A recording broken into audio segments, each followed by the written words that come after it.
Hello friends, अस्सलाम वालेकुम। आज का जो हमारा टॉपिक है वो है कलेक्टिव नाउन। अब देखिए कलेक्टिव नाउन की क्या डेफिनेशन है। It is group of similar person, place, thing या ऑब्जेक्ट। ठीक है, जो ग्रुप ऑफ सिमिलर पर्सन होंगे ना उनको कलेक्टिव नाउन बोलेंगे, या ग्रुप ऑफ सिमिलर प्लेस होगी तो उसे कलेक्टिव नाउन बोलेंगे, या ग्रुप ऑफ सिमिलर थिंक होंगे या ऑब्जेक्ट कहते हैं, बात एक ही है, तो उसे हम कलेक्टिव नाउन बोलेंगे। ठीक है। अब जो आर्टिकल डेफिनेट और इंडेफिनेट दोनों के दोनों कॉमन नाउन के साथ लग भी सकते हैं और नहीं भी लग सकते हैं, ये डिपेंड करता है सेंटेंस के ऊपर। अब ये रूल जो सबसे इंपॉर्टेंट बात है ये समझने की है।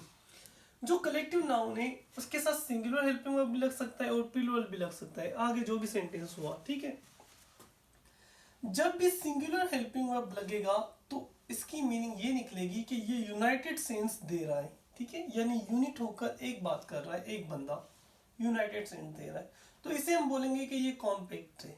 ठीक है, और इसका मतलब ये होता है कि ये सेल्फ सफिशिएंट है मीनिंग में।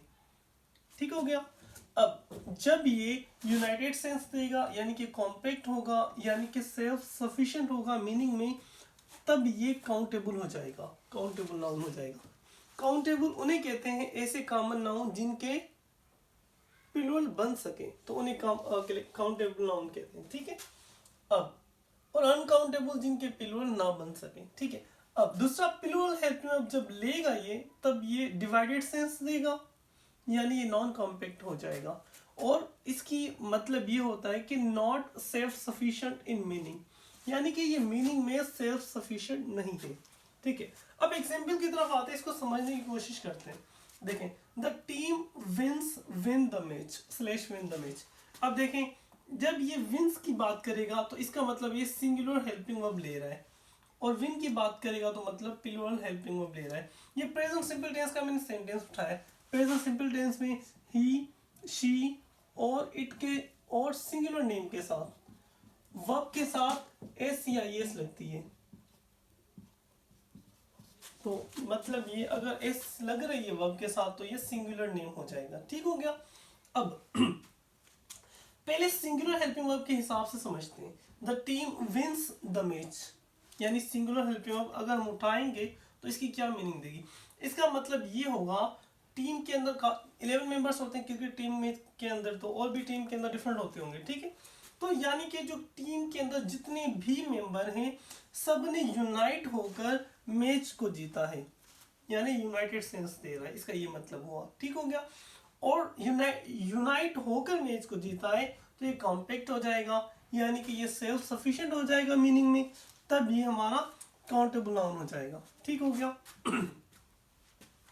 अब विन वाली बात पर बात करते हैं। The team win the match.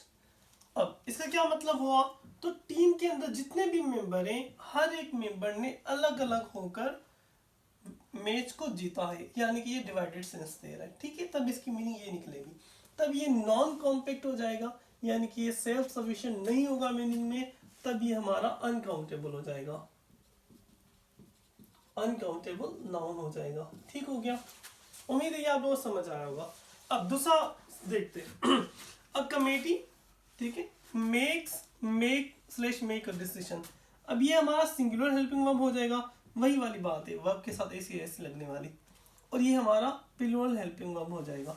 ठीक है, अब जब हम सिंगुलर हेल्पिंग वर्ब को उठाएंगे, अब कमेटी मेक्स अ डिसीजन, तो इसका ये मतलब होगा जो कमेटी के अंदर जितने भी मेंबर हैं सब ने यूनाइट होकर डिसीजन किया है। ठीक है, डिसीजन बनाया है, यूनाइट होकर किया है, तो कॉम्पैक्ट हो गया, फिर ये हमारा सेल्फ सफिशिएंट हो गया मीनिंग में, और हमारा काउंटेबल हो गया।